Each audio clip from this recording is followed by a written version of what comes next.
everyone, this is Mr. Zach, and welcome to our online children ministry program at Chinese Christian Union Church. I hope you guys were able to transition well in your first week of school, or maybe your second or third week of school. And also with our 1 week break of no video lessons, I hope you guys are all ready to learn about the Bible again.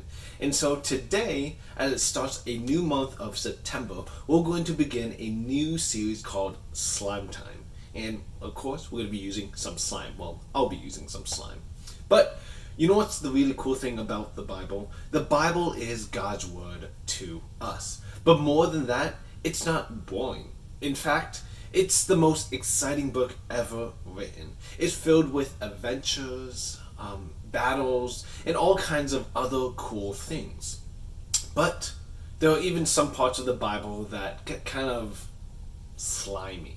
And that's kind of what we're going with for our series for today. So for the next 4 weeks, we're going to be looking at some of the goopier, and grosser parts of God's word, and in order to learn about the next part of the big Bible story. So let's get into it. But before we do a little recap, let me explain how this online series will work. This series will be using some slime. And if you guys would like to make some for yourself, I put the recipe in the description below. And the recipe is 2 recipes. One of them we're using for in-person, but the other one you guys can make at home, and that's that first one that you guys can make. It's called moldable slime, I believe. But I put the recipe in the description as well, okay? Because we'll be using that for our video series. But in person, we're going to be doing something else as well, but I can't do that online for our video. So if you want to see, come join us in person. But before we jump into our lesson, let's make some slime together. And here's the quick version, okay? So let's jump into it. Okay, now that we have some slime, and I made some extra ones just because I want to use different colors. So yellow, red, blue, and I'll have green ones for later in person, but also have another red one as the one we made online. So, let's recap our Bible story of where we're at today, okay? So what has happened and to go to this point of the big Bible story. So in the beginning, we learned that God had made a perfect world, but people wrecked it with sin, Adam and Eve, and then other people as well. When that happened, our perfect relationship with God was broken. And things eventually got so bad that God decided to start over by sending an enormous flood that wiped out everything away. Some of us would be like, wow, problem solved, restarted, brand new, right? Well, not exactly. As time passed, the world was still filled with sin, and our relationship with God was still broken. So God came up with a plan to save the world with one very special promise through one very special family. And that's where the story today picks up in our big Bible story. So let's get into it. And so here we go. In the book of Genesis, we hear about a man named Abraham who had a wife named Sarah. Abraham and Sarah were getting to be pretty old and still didn't have any kids. In fact, Abraham was 75 years old when he said to God, "Hey, what's good? All of these blessings you are giving me if I don't have any kids to pass them on to?" And so God made a promise to Abraham. And let's see what you guys can figure out what that promise was. Okay? So how this series is going to work is that I'm going to be using our moldable slime to make some pictures on the table, and I want you guys to be guessing what it is. If you guys were able to make it, that's great. You guys can also make it, but if not, you guys can just guess what it is and be able to see how it relates to our Bible story. So let's see what it is. Okay, let's guess what this is. Let's see.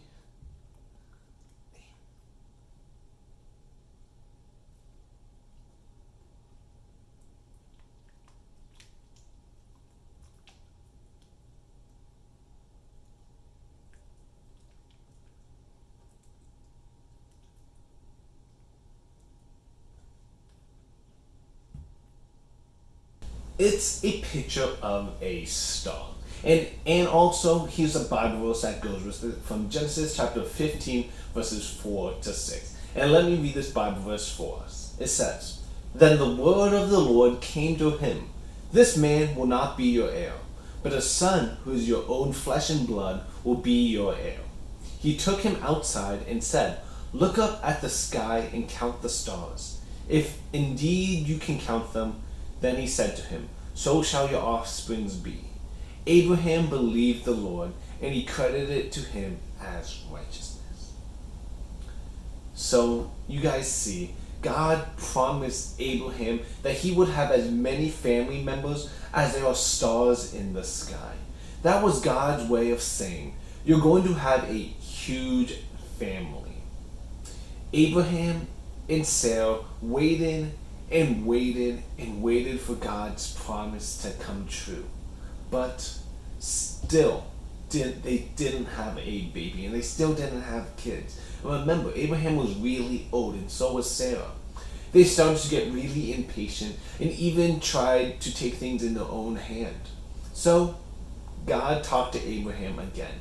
And let's see what he said by looking at our next moldable slime, okay? So let me mold it, and you guys guess what it is. Okay, let's see what you guys can do for this one.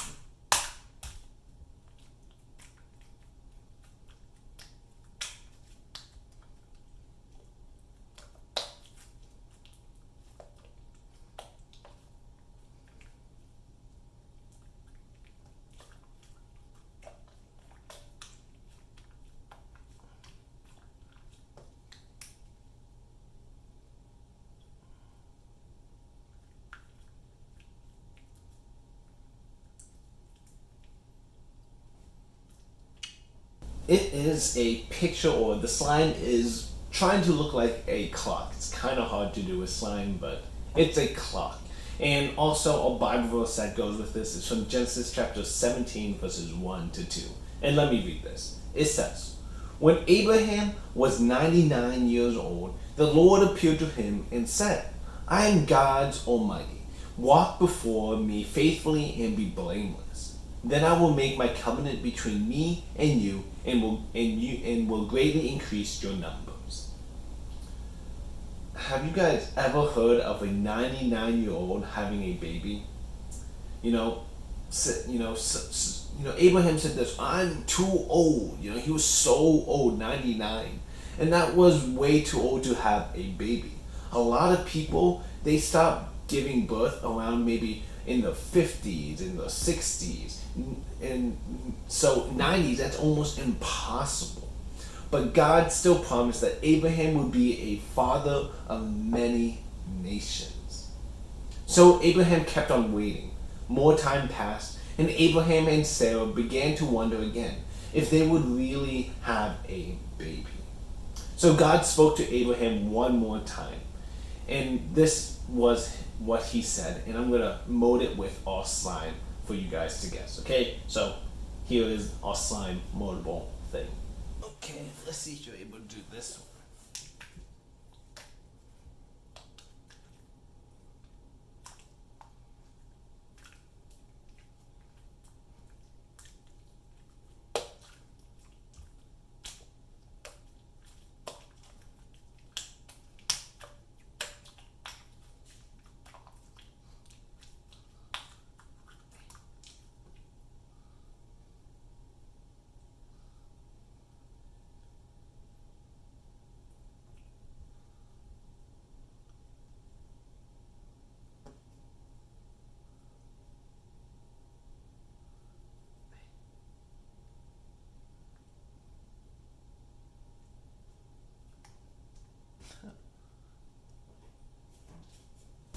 Were you guys able to get it? It was a picture of a laughing face, kind of like an emoji. That's what I was kind of going for.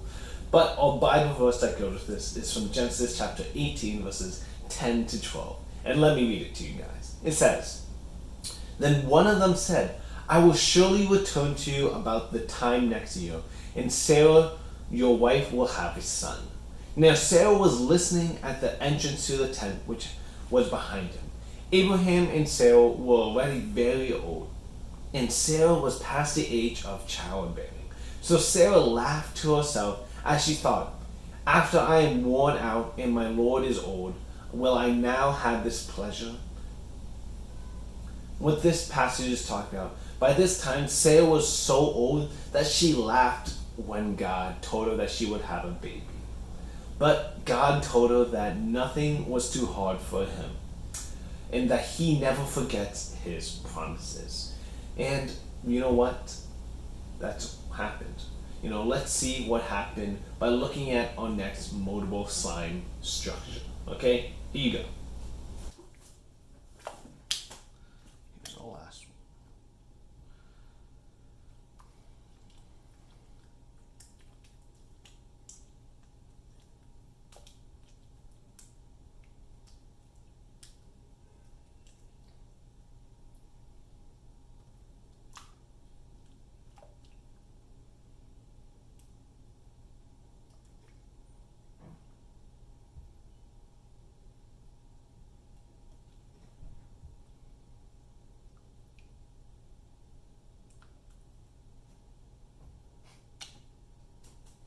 Were you guys able to figure it out? It was a picture of a baby. I know that one was kind of hard to make.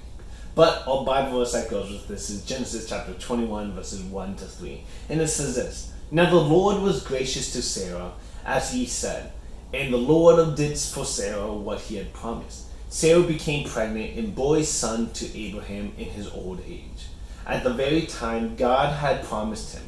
Abraham gave the name Isaac to the son Sarah bore him.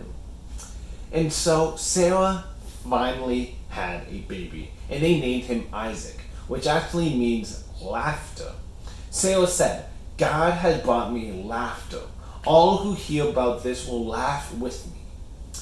One day, Isaac would grow up and have kids. And then those kids will have kids as well. And then those kids will have kids as well. And those kids will eventually have more kids. Eventually, God's promise came true. There will be as many kids in Abraham's family as the stars. There were as many people in Abraham's family as there are stars in the sky. And God's promise always comes true. There's one more thing though. I want to point out about this story. In the Bible, the promise that God made with Abraham was not called a promise. It was called a covenant. And a covenant is like an agreement between two people. Whenever someone made a covenant in the Bible, it was kind of a bit messy back in Bible times. So let's listen to this video explaining about it and talking about it. A cow, a goat, and a ram walk into a butcher shop. Sounds like a joke, right? It's not. In the Bible, in the book of Genesis, chapter 15, God promised Abraham that one day he would have as many descendants as there are stars in the sky. Dude, talk about a big family reunion. To show Abraham how serious he was about this promise, God told Abraham to get a cow, a goat, and a ram. Here's where things get a little messy. Abraham cut the animals in half. He then laid each half on the ground with space in between. After a little while, the blood from the animals filled up the space. In order to seal the deal, Abraham would have walked between the animal parts and through the blood. Ugh. So you might be wondering why in the world God would have Abraham do that.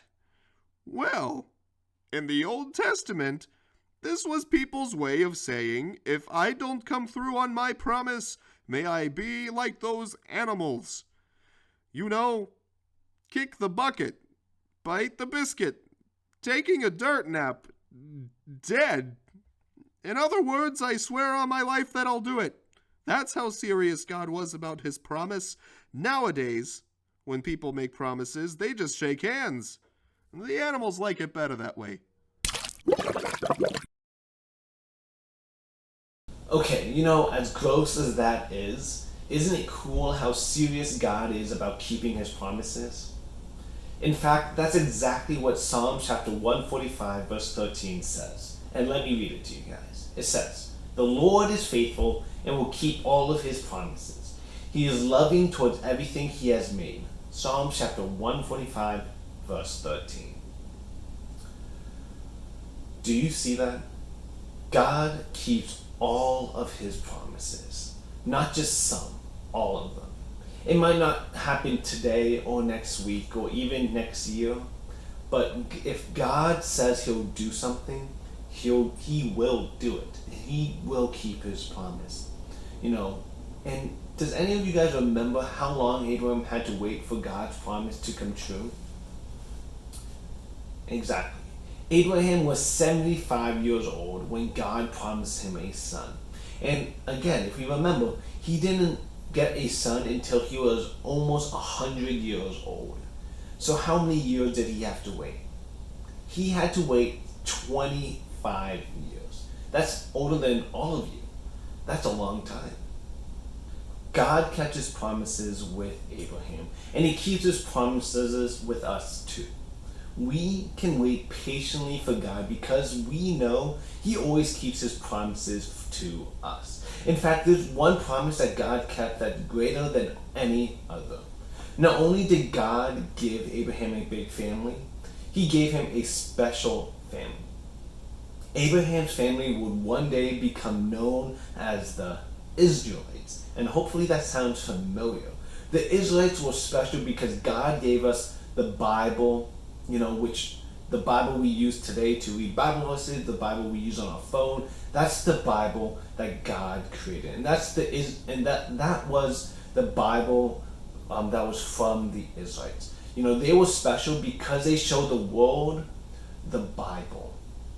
But most of all, they were special because one day from the Israelite family or from Abraham's family, there would be a rescuer who would be born through that family. Who is that rescuer, you guys may ask? Well, you guys should probably know this, but it is Jesus. This was all part of God's promise to fix our broken relationship with him.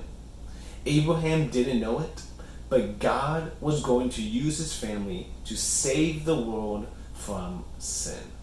Sin has separated us from God, but we know that God is faithful and God always keeps his promises. So remember, everyone, that God keeps his promises and we can patiently wait for him. Let's pray together. Dearly Father, Lord, we thank you. We thank you that we know that your promises will always come true, God. We pray that we can be patient in this time, Lord, and wait and trust that you will answer those. So, Lord, we pray that we can just persevere in this time, Lord, and trust in your timing, God. So, Lord, we thank you for everything. We pray in Jesus' name, amen. Thanks, guys, for watching, and I'll see you guys around.